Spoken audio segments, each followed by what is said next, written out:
Let's keep moving. Delete, delete, goodbye. No, I don't want to save you. Why would I want to do that? Let's open up a different image. Here we go. This guy. This guy's lovely. I love him. All right. Whatever. Different image. Doesn't matter for the sake of this. Color is just basically a way to select color. So if you want to select a color for the foreground color, hit X, and then we're setting it for the background color. We can look at it in all sorts of different ways. I think by default, Photoshop generally does it as RGB sliders, so this right here. Although it might be HSB slider. Yeah, this might be the default.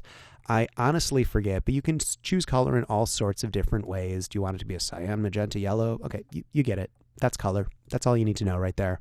Let's keep going. Histogram, something that I guess if you're working with photos all the time is good to have right up there.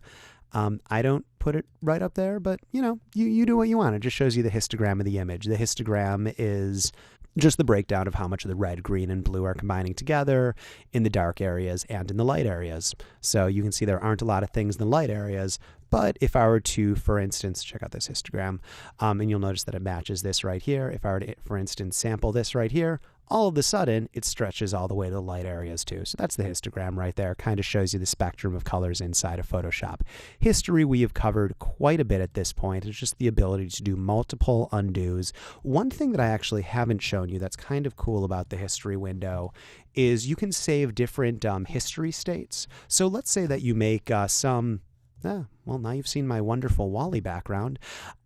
Let's say that you make, a bunch of wonderful things, and you're like, I'm definitely going to want to get back to this state.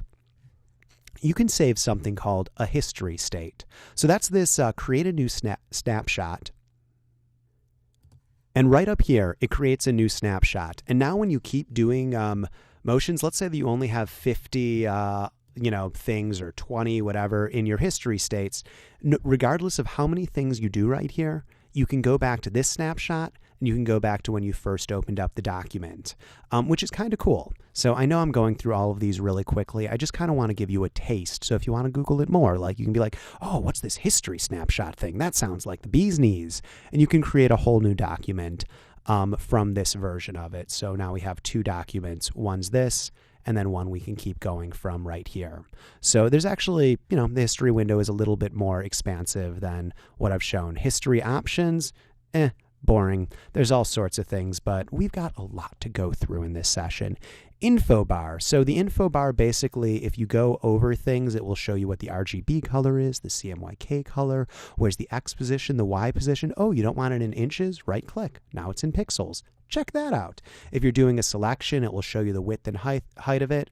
It's general good info. And now a lot of this info is shown inside of the heads up display, that little black box that shows 3835 right now. But if you need some info, sometimes this is good if you're doing web design, just to get the exact dimensions of how much it is in a really quick way. Where are we at? Layer comps. Layer comps are huge. I am covering them elsewhere.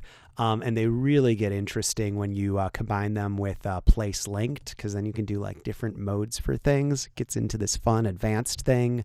I don't even want to show how layer comps work in this overview of the Windows thing, because it'll get too complicated and you'll be like, that's really complicated. So if you want layer comps, there's another part in this giant course that show it. And I'll say where that is in the show notes if I'm feeling gregarious.